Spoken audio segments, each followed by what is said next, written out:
Assalamualaikum warahmatullahi wabarakatuh. Waalaikumsalam warahmatullahi wabarakatuh. Bagaimana kabarnya hari ini? Baik. Hari Senin, walaupun di akhir-akhir penghujung semester ya, harapan ibu kalian tetap semangat. Apalagi sekarang diawali hari Senin, masih ada hari ke depan. Kalau awalnya saja sudah tidak semangat, apalagi ke depannya.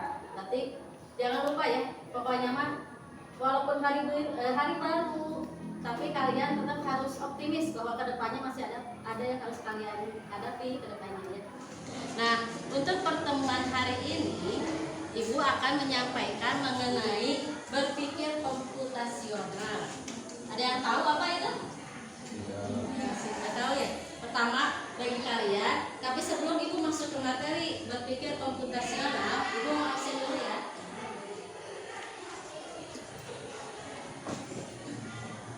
Cek dan Yunus, Septian, ya semua ya. Kita kembali lagi ke materi.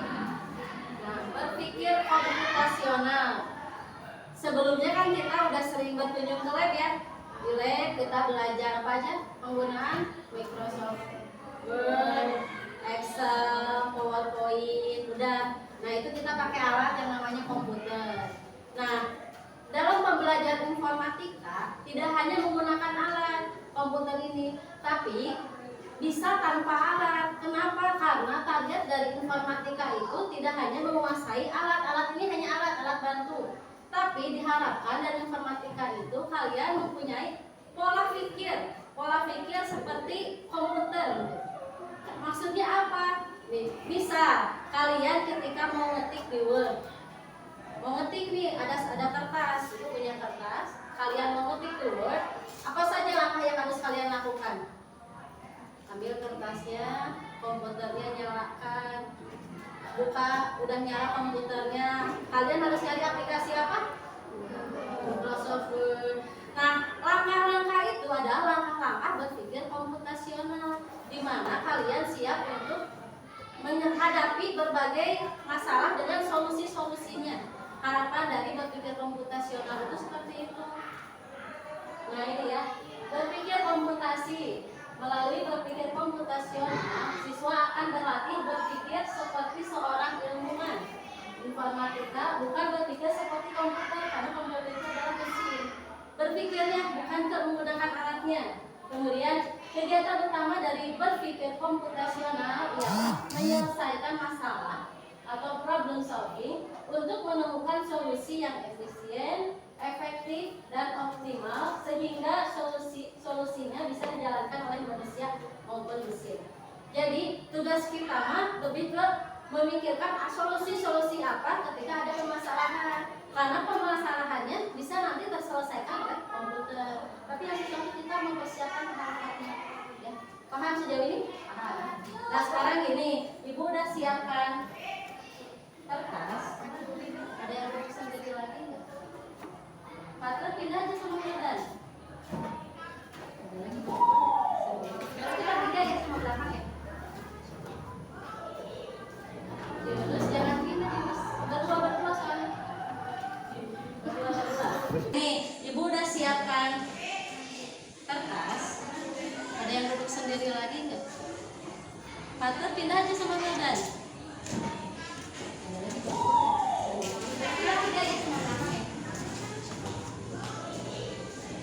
Terus jangan pindah terus. Berdua soalnya. Berdua.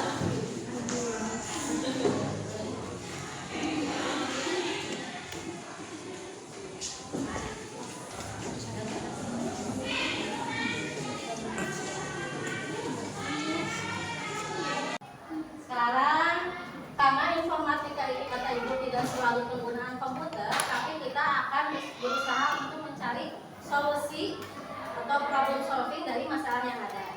Nah sekarang ini berdua, kecuali ini boleh bertiga. Silakan tulis satu angka, tapi temannya nggak boleh tahu ya. Tulis satu angka dari 1 sampai 100. Bebas 1 sampai 100. Jemput. Kalau udah langsung tutup. Teman-temannya nggak boleh ada yang tahu. 1 Bebas 1 sampai 100. Bebas pokoknya mah masih makan boleh kertas ini. Tulis angka 1 sampai 100. Langsung tutup, temennya nggak boleh lihat. Wah.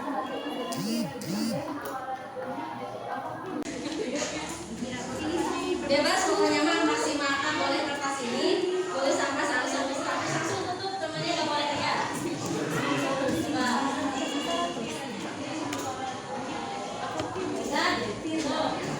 Silakan saling berhadapan. Kalau udah silakan saling berhadapan. Udah ya? Sudah? Sekarang ini kecil. ada sebuah masalah. Masalahnya itu ada.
Sudah ya bisa menebak angka dari rekannya? Berapa langkah coba? Satu ada langsung ketebak. Langsung bisa. Oh, tuh udah ada tuh, berarti ada indikasi lainnya kan? Jadi contohnya tadi maksudnya berpikir komputasional itu kalian bisa menemukan solusi, berbagai solusi dari masalah. Masalahnya itu adalah mencari angka. Ternyata dia tahu temannya itu yang tahu nama sekian. Itu menjadi salah satu pilihan solusi. Benar, ternyata langsung ketebak. Coba sekarang ibu pengen ada yang maju ke depan menceritakan ketika pemilihannya, Cuk. Yang mau? Boleh maju. Maju. Ayo.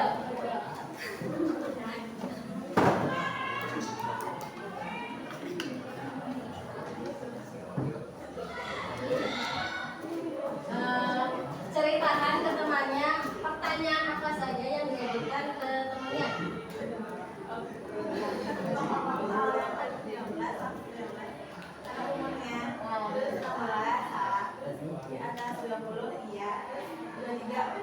Langsung. Kalau Diva Awalnya tanya ke 20, terus ditebak 16, salah, 19 salah, 20, ya,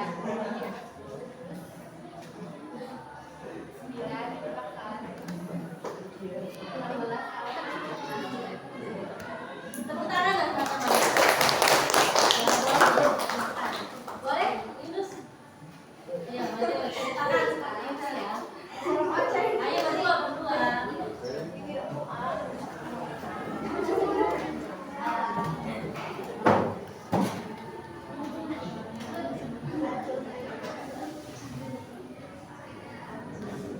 Coba sekarang dari Irfan dulu dan Irfan ceritakan dari awal.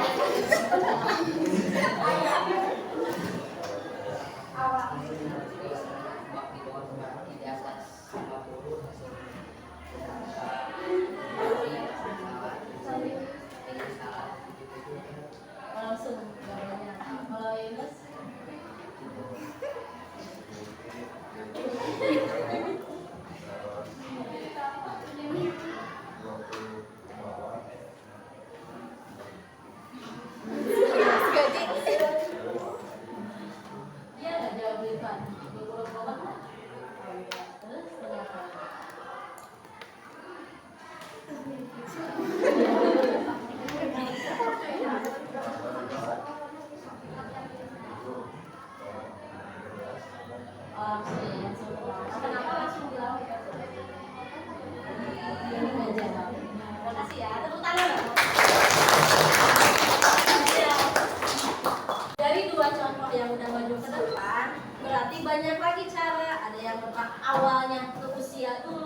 ada yang langsung menggal di bawah 20. Bahkan ada yang dicoba satu-satu nggak ketemu. Ya, dari contoh, ada yang satu-satu itu nggak salah, tapi itu jalan yang dia pilih. Nah, artinya apa? Kita perlu melatih kemampuan kita dalam memecahkan masalah. Kenapa perlu dilatih? Karena kalau kita udah suka dilatih, kita secara refleks akan tiba-tiba pikiran kita langsung memilih jalan yang kiranya itu paling efektif. Contoh yang awalnya dipapai satu-satu itu perlu waktu. Tapi ketika temannya udah menganalisis karakter temannya nih, dia pasti nulisnya tanggal lahir. Dia langsung nebak pertama tanggal lahir. Nah itu salah satu bentuk dari kemampuan dalam memecahkan masalah. Jadinya apa latihan itu yakin kalau kalian di luar dari pelajaran ini, apapun di kehidupan kalian, karena target dari berpikir komputasional ini tidak hanya untuk belajar, tapi untuk kehidupan sehari-hari. Di kehidupan sehari-hari pun pernah nemu masalah nggak? Pernah nggak ketika nemu masalah di pikiran kalian langsung terbayang 1000 solusi? Pernah nggak? Nah, target dari belajar ini tuh seperti itu. Yang awalnya ketika kalian bawa motor kalian mogok, solusi pertama apa? Nelfon si bapak ipang dalam kerja misalnya teh. Oh lupa ada si bapak mah lagi kerja. Solusi kedua apa? Ya ada punya teman yang rumahnya sekitar sini, telepon. Solusi kedua. Solusi ketiga dan seterusnya. Nah, solusi-solusi yang muncul di dalam pikiran kalian itu perlu dilatih. Karena mungkin kalau misalnya kalian malas dan lain sebagainya, ketika motor kalian mogok, solusi yang terbayang di pikiran kalian hanya nelfon bapak. Sedangkan posisi bapak lagi bekerja di luar kota. Aduh kumaha, akhirnya hari itu sendiri dorong. Padahal kalian teh kalau terbiasa terlatih, ingat sebelah di tempat kalian mogok itu sebelahnya teman-teman kalian yang bisa bantu sebenarnya. Nah kadang hal-hal solusi yang lain itu bisa jadi tidak muncul kalau kita tidak terlatih dengan kemampuan komputasional. Ya, paham ya? Nah, dalam memecahkan masalah itu ada beberapa solusi. Yang pertama ada dekomposisi, yaitu menguraikan masalah rumit menjadi masalah beberapa bagian kecil yang lebih sederhana. Awalnya masalah kasar rumit, tapi kita kontrol-kontrolin dulu. Cik masalah yang ini seperti apa dulu, seperti apa dulu. Itu namanya dekomposisi. Yang kedua, pattern recognition atau pola yang berulang, yaitu mengenali pola berulang dari masalah yang telah diuraikan. Kalian kan motor-motor sering nih motor-motor.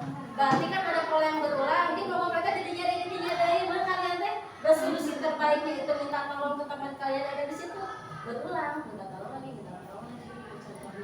Yang kedua, abstraksi dengan tujuan menemukan konsep lebih umum yang dapat digunakan dalam penyelesaian masalah yang dihadapi. Dan terakhir, algoritma mengembangkan tahapan solusi sistematis dan logis dari masalah yang dihadapi. Nah, algoritma itu nanti by step. Contoh tadi dari nomor angka, step pertama katanya apa yang kalian lakukan, masih belum ada solusi, step kedua, ketiga, dan seterusnya. Nah, keempat langkah ini disebutnya dengan fondasi berpikir komputasional. Dekomposisi, abstraksi, algoritma, sama pengenalan pola. Paham ya? Paham? Sebelum kita lanjut, kita ada dulu sedikit kuis untuk menutup pembelajaran kita hari ini. Coba kalian akses ini, silakan. Yang ada koneksi, coba ya. BITLY garis miring INF Mansaluk, Informatika Mansaluk. Yang ada boleh coba. Kalau nggak ada, gabung aja. Yang nggak ada boleh gabung. Coba aja lihat evaluasi dari pembelajaran kita hari ini. Jadi akhir ibu yang ingin ibu sampaikan, jangan lupa berlatih berpikir komputasi. Yakin bekal ini akan terbawa terus, nggak hanya di usia kalian sekarang, bahkan sampai nanti tua pun pasti akan menemukan berbagai masalah. Tapi kita siap dengan menyiapkan berbagai solusi. Yang susah itu menyiapkan solusinya, karena bisa jadi sama teman kalian solusi tersebut bisa, tapi sama teman kalian yang lain nggak terpikirkan di pikirannya tentang solusi. Paham ya? Ada yang mau ditanyakan lagi? Tidak ada. Nah, untuk pertemuan berikutnya nanti kita akan coba masuk ke materi algoritma algoritma sekarang kita belajar tanpa menggunakan komputer. Nanti di algoritma kita akan mencoba bahasa pemrograman yang lain dari sebuah masalah tadi, tapi kita akan mengurutkan langkah-langkahnya menggunakan algoritma. Ya. Mungkin sekian yang dapat Ibu sampaikan. Wassalamualaikum warahmatullahi wabarakatuh.